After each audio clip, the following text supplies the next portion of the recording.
Paul Dena peut perdre énormément de poids avant un combat. Et pourtant, si tu essayes de faire exactement la même chose, eh bien tu fonces droit dans le mur. Dans cette vidéo, je vais t'expliquer pourquoi les combattants professionnels peuvent se permettre généralement de faire des cuts très agressifs, mais pourquoi, en tant qu'amateur, eh bien c'est généralement une très mauvaise idée de faire la même chose. Il y a beaucoup de combattants qui me contactent sur Instagram et qui me disent, eh bien oui, il y a Hanzor qui fait comme ça, il y a Paul Dena qui fait comme ça, à UFC ils font comme ça, et du coup, eh bien j'ai envie de perdre autant de poids, j'ai envie de faire comme eux, mais sauf que souvent ce n'est pas adapté, puisque notamment la plupart des combattants qui me contactent sont des amateurs. En fait, ce qu'ils ont tendance à avoir, eh bien c'est le poids de départ et le poids d'arrivée à la pesée. Et du coup, ça intrigue énormément puisque souvent on voit des poids énormes, surtout sur les réseaux, on a envie de montrer des choses improbables, etc. On voit parfois des moins 12 kilos en 10 jours, des choses comme ça. Forcément, eh bien, ça attire l'œil des amateurs qui ont tendance à détester de faire les régimes, les pertes de poids, peu importe comment on appelle ça. Et ils se disent, et si je ferais la même chose? Sauf qu'ils ne voient pas plusieurs choses qui pourtant font toute la différence. La première chose, eh bien, c'est le temps entre les combats. En tant qu'amateur, on cherche à avoir plein de combats, à acquérir plein d'expérience, et du coup, ça fait que généralement, on combat toutes les 2 semaines, toutes les 3 semaines, ou au minimum tous les mois dans la plupart des cas. Sauf que pour les pros, eh bien, c'est très différent. Par exemple, Paul Dena, eh bien, il y a des combats très peu régulièrement, ou alors tous les 3 à 6 mois, et forcément, eh bien, ce n'est pas du tout la même chose de combattre toutes les 2 semaines vs de combattre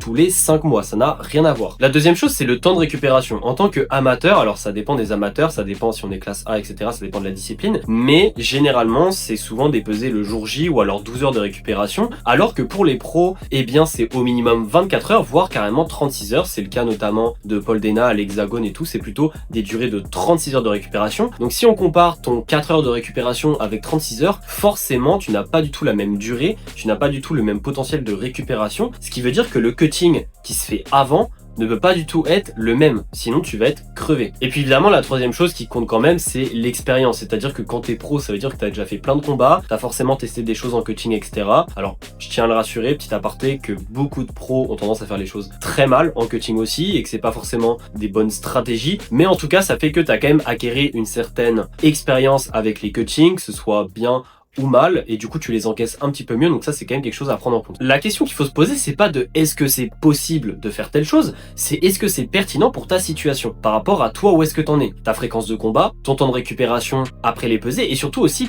ton vécu, c'est-à-dire que si tu as déjà fait des cuttings un peu plus sévères, comment tu l'as vécu, comment c'est passé sur le ring. Évidemment, il y a une part de stratégie de bien faire les choses, mais il y a aussi une part de combien de poids tu dois perdre et est-ce que c'est adapté par rapport à ton contexte. Si on prend par exemple un combattant numéro A, on va l'appeler numéro A, et bien lui il combat tous les mois et il cut 8 kilos tous les mois pour faire ses combats. Et bien résultat, il est fatigué, son poids il fait énormément le yo-yo parce qu'il est tellement frustré durant cette perte de poids qui est rapide que derrière il explose complètement, sauf que après il a un autre combat qui arrive et du coup il va re-se-frustrer, il va re-se-restreindre et il va continuer d'être fatigué. Et puis après il y a le deuxième cas où justement c'est un combattant qui a, imaginons, la même catégorie, sauf que lui il prend le temps de travailler sur son poids de forme pour après faire des cuttings moins sévères, donc des cuttings de 3-4 kilos, et au final, eh bien, même si lui aussi combat tous les mois, ça fait toute la différence, puisque les cuttings de 3-4 kilos le fatiguent pas énormément, il a pas besoin de couper les glucides, il fait juste du pauvre en sel, du pauvre en fibres, également du waterloading, peut-être une légère sudation, mais en tout cas ça se passe beaucoup plus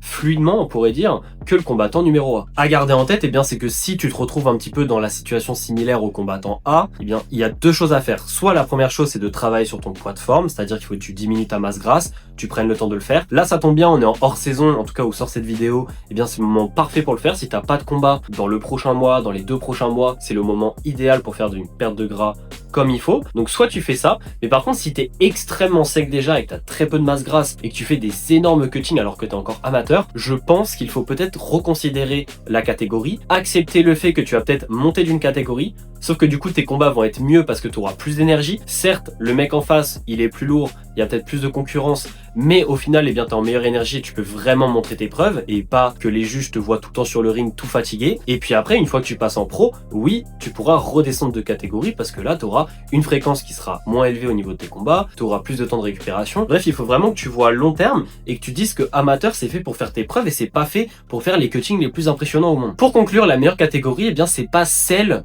du combattant que tu admires. C'est celle qui est adaptée par rapport à ton contexte. Donc que tu sois amateur ou pro et que tu regardes cette vidéo, eh bien remémore-toi ton contexte, combien de temps t'as, ta fréquence de combat, également comment tu te sens de manière générale, ton niveau de masse grasse et essaye de savoir est-ce que déjà ta catégorie est adaptée, c'est la première question à se poser. Et la deuxième chose, c'est est-ce que tes cuttings sont faits correctement et est-ce que tu prends le temps de suffisamment perdre du gras pour travailler ton poids de maintien pour après faire un cutting par-dessus et pas un cutting trop agressif. En tout cas, j'espère que cette vidéo t'aura plu. Évidemment, si tu souhaites que je t'aide pour réussir tes pesées, pour savoir quelle est la meilleure catégorie, pour aussi savoir faire les cuttings correctement, eh bien, je t'invite à cliquer sur le premier lien dans la description de la vidéo. Comme ça, tu peux directement réserver ton appel gratuit avec moi et on pourra discuter de tout ça. Et sinon, je te dis à la prochaine pour une nouvelle vidéo. Allez, ciao!